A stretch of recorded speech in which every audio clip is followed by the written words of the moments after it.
Hello guys, welcome back again sa ating YouTube channel, no, The Action Man. Una sa lahat, may grab shoutout po sa lahat ng mga kakamping at sa mga hindi man mga kakamping. Kung interesado ka sa bidyong ito, patapusin mo na hanggang dulo at huwag nyo nang kalimutan na i-like at i-share ang ating video para malaman naman ng iilan sa ating mga kababayan na nagtutulog-tulugan sa katotohanan.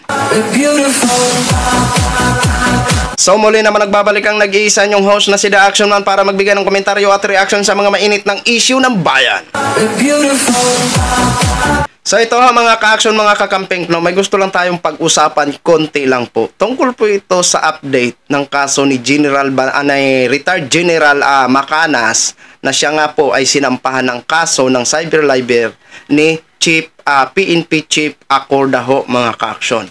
So ayon sa mga vlog ni Macanas, sa kanyang mga taga-depensa, sa may mga abogado daw na lulusot siya sa kaso. So, okay, kung lulusot ka, hindi thankful po yan para sa'yo. Oo. Pero, marami din na mga DDS vlogger na nagdidipinsa dito o ipinagtatanggol si Macanas na kung okay lang, pakiusapan na lang, baka sakaling umatras si PNP Chief Acorda ho, mga ka-action.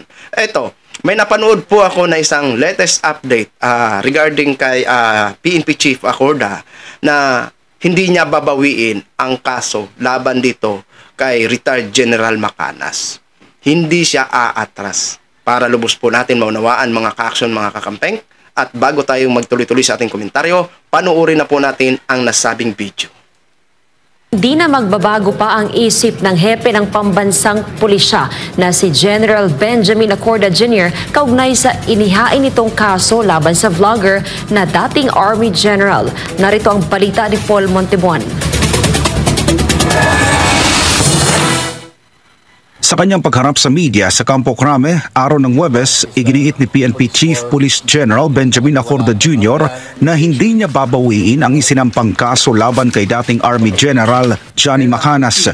Kasunod ito ng pagpapalit ng thumbnail ni Macanas at caption sa kanyang vlog na nagdulot ng malaking kontrobersiya sa Philippine National Police at maging sa Armed Forces of the Philippines o AFP. Makikita sa link na ito na nakalagay ang mukha ng dalawang matataas na opisyal ng PNP at AFP sa isyu ng destabilisasyon laban kay Pangulong Bongbong Marcos Jr. Pero makikita rin na hindi ito ang orihinal na larawan at caption na nakalagay sa nasabing vlog. I already submitted the documents to the prosecutor's office and nire-review na nila.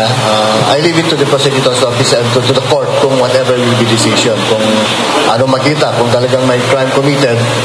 Kasi sa atin, sa police, bawal mag-file ng affidavit of desistance. Nauna nang iginit ni Acorda na hindi niya palalagpasin ang tahasang paggamit ng kanyang mukha at imahe ng kanilang organisasyon, lalo pat nalagay sa alanganin ang seguridad ng mamayan. We look at things as crime. And may I just correct kasi yung there are some individuals who are relating it to other things. But sa akin, sa pananaw ko, is more on crime. Wala na po. So yun na ho mga ka-action, mga kakamping, no, narinig na po natin ang pahayag ni PNP Chief Acorda ho, mga ka-action. Okay. Yun nga po, yung naging controversial ang kanyang video at thumbnail at title. Pinalitan niya na po yun, mga ka-action. Pinalitan niya na po. Hindi na po ang thumbnail o cover ng video. Hindi na po ang si Chief Browner at saka si Chief Acorda at si Bongbong Marcos. Hindi na po. Mukha niya na po ang nakalagay. At iniba niya na rin po ang title. Oo. Diba?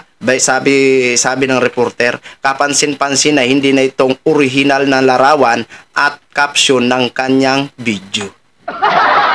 So, ibig sabihin, biglang nabahag ang buntot ni retired general. Pero sabi nga sa kanyang mga vlog, malakas ang loob niya o confident niya na malulusutan niya ang kaso kasi ayon sa, sabi niya sa kanyang vlog, may isang igurot na abogado na lulusot siya sa kaso.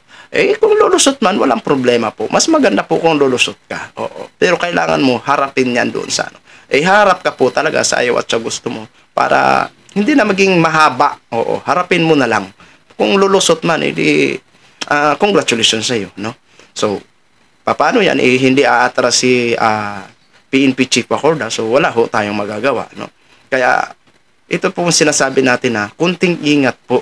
Kunting ingat sa pag-caption at paggamit ng mga picture. Hindi naman po pinagbabawal ng mga kaating kapulisan na gamitin ang kanilang mga larawan. Basta gamitin lang sa maayos at sa issue na kung saan related. Ayaw lang nila na gamitin na using by disinformation or fake news. Yun yung paliwanag ni Acorda. Sa ating kasi na iilan sa ating mga DDS, sa mga DDS natin ng mga kaibigan, sinasabi nila na bawal pala gamitin. Hindi lang nila masyado nag-gets ang paliwanag ni PNP Chief Acorda.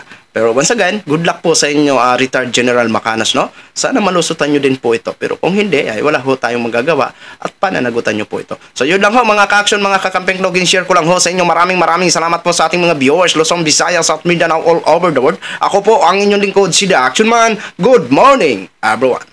Beautiful.